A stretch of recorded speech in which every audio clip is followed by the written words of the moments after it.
নমস্কাৰ বন্ধুসকল, চাহৰ প্ৰথমটো চিপ মাৰি আজি হৈছে 15 আগষ্ট আৰু এই স্বাধীনতা দিৱসৰ আপোনালোকক বহুত বেছি শুভেচ্ছা থাকিলে। আৰু মোৰ দিনটো আৰম্ভ হ'ল আজি বাইকখন লৈ অলপ বজাৰ যাওঁ বুলি, আৰু এনেকেই মই বজাৰ যাব ওলালোঁ। আৰু তাৰে পিছতে কেনেকৈ আজি দিনটো পাৰ কৰোঁ চাই যাওক আপোনালোকে ব্লগটোত। আৰু বজাৰৰ পৰা আহি এপাক যাওঁ বোলো এটা ভোজ খাই আহোঁ, যিহেতু মোৰ লগৰ ছোৱালী বাপেক ঢুকাইছিলে আৰু সেয়েহে আজি নিমন্ত্ৰণ এটা আছে যে ভোজ খাবলৈ। লগৰটো আৰু মই ওলালোঁ ভোজ খাবলৈ যাবলৈ বুলি, আৰু লগৰটোৰ লগত বাইকত ওলালোঁ। আৰু লগৰটো কেমেৰা ফ্ৰেণ্ডলি নহয়, গতিকে তাক দেখুওৱা হোৱা নাই।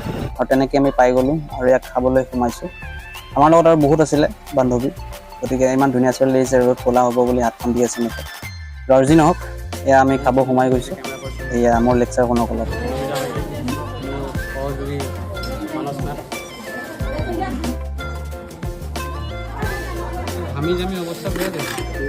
ইমান হাঁহি দেখিছেনে ৰাইজ, গোটেই 32টা তাত উলিয়াইছে। আৰু যি নহওক ভাল লাগিছে তাইক। আৰু এয়া হৈছে আমাৰ খানা, মাছলৈ আমি অপেক্ষা কৰি আছিলোঁ। আৰু তাৰপিছতে খাই বৈ এয়া আমাৰ উৎপাত অলপমান তাত জোকাইছোঁ, ফুৰিব গৈছে আমাক নোপোৱাত। যি নহওক তাৰ দিন ভালেই যাওক। আৰু তেনেকৈ আমাৰ দিনটো পাৰ হ'ল। লগৰটো আৰু মই অকণমান বোলো ওলাই যাওঁ, আৰু এই আমাৰ যিহেতু আজি দিনটো ভালেই গৈছে আৰু অলপ ভাল লগাওঁ, গতিকে এনেকৈ অকণমান গৈছে দিনটো। আৰু এনেকেই আমি বাগানৰ মাজে মাজে কিছু আগৰ স্মৃতি ৰোমন্থন কৰিলোঁ স্কুলৰ লাইফৰ। আৰু আজিৰ এই ব্লগটোত ইমানেই। যদি মৰম দিয়ে আৰু নতুন ব্লগ বনাম।